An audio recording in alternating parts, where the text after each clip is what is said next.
السلام علیکم. آپ کو پتہ ہے کہ سورہ بقرہ پڑھ رہے ہیں. آج ہم اس کی 127 سے 133 آیات ہم پڑھیں گے. 127 سے 130 آیات پڑھیں گے, اس کو سمجھنے کی کوشش کریں گے. بسم اللہ الرحمن الرحیم. اور یاد کرو ابراہیم علیہ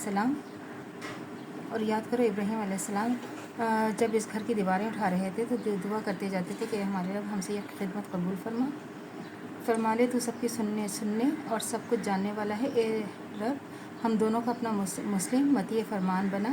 ہماری نسل سے ایک ایسی قوم اٹھا جو تیرے مسلم ہوں. ہمیں اپنی عبادت کرنے کے طریقے بتا.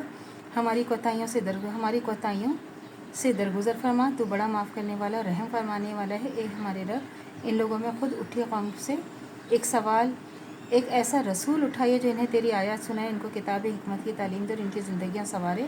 تو بڑا مقتدر حکیم ہے. اب کون ہے جو ابراہیم علیہ السلام کے طریقے سے نفرت کرے, جس نے خود آپ کو حماقت و جہالت میں مبتلا کر لیا. اس کے سوا کون یہ حرکت کر سکتا ہے؟ ابراہیم علیہ السلام تو وہ شخص ہے جس کو ہم نے دنیا میں اپنے کام کے لیے چن لیا تھا اور آخرت میں اس کا شمار صالحین میں ہوگا. اس کا حال یہ تھا کہ جب اس کے رب نے اس سے کہا کہ مسلم ہو جا, تو اس نے فوراً کہا کہ میں مالک کائنات کا مسلم ہو گیا.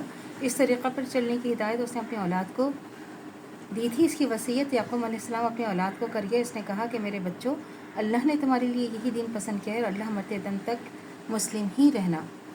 پھر کیا تم اس وقت موجود تھے جب یعقوب علیہ السلام اس دنیا سے رخصت ہو رہے تھے؟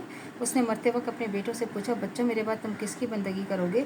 تو ان سب نے جواب دیا, ہم اسی ایک خدا کی بندگی کریں گے جسے آپ نے اور آپ کے بزرگوں ابراہیم علیہ السلام, اسماعیل علیہ السلام اور اسحاق علیہ السلام نے خدا مانا ہے, اور ہم اسی کے مسلم ہیں.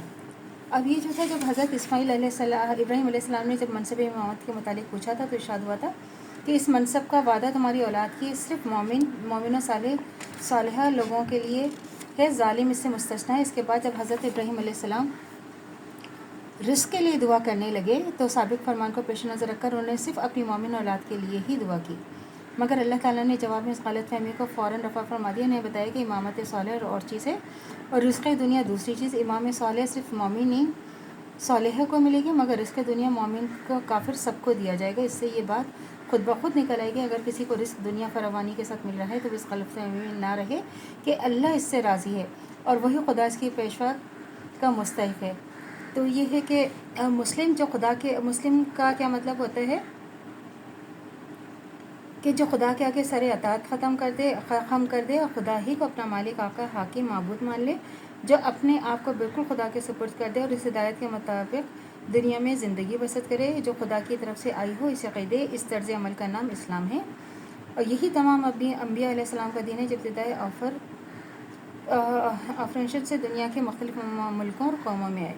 حضرت یعقوب علیہ السلام کا ذکر خاص طور پر اس لیے فرمایا کہ بنی اسرائیل براہ راست انہی کی اولاد تھے, اور دین یعنی طریقۂ زندگی, نظامات و آئین جس پہ دنیا سے اپنے پورے طرز فکر اور طرز عمل سے خدا کو مانا ہے, اور ہم اسی کے مسلم ہیں. تو اللہ سے دعا کرنی چاہیے جو ہمارے ایمان ہے مرتے دم تک قائم و دائم رہے. خاتمہ بالخیر ایمان پر ہو. اجازت دیجیے. اللہ حافظ. میرے چینل کو لائک کیجیے, شیئر کیجیے, سبسکرائب کیجیے. شکریہ.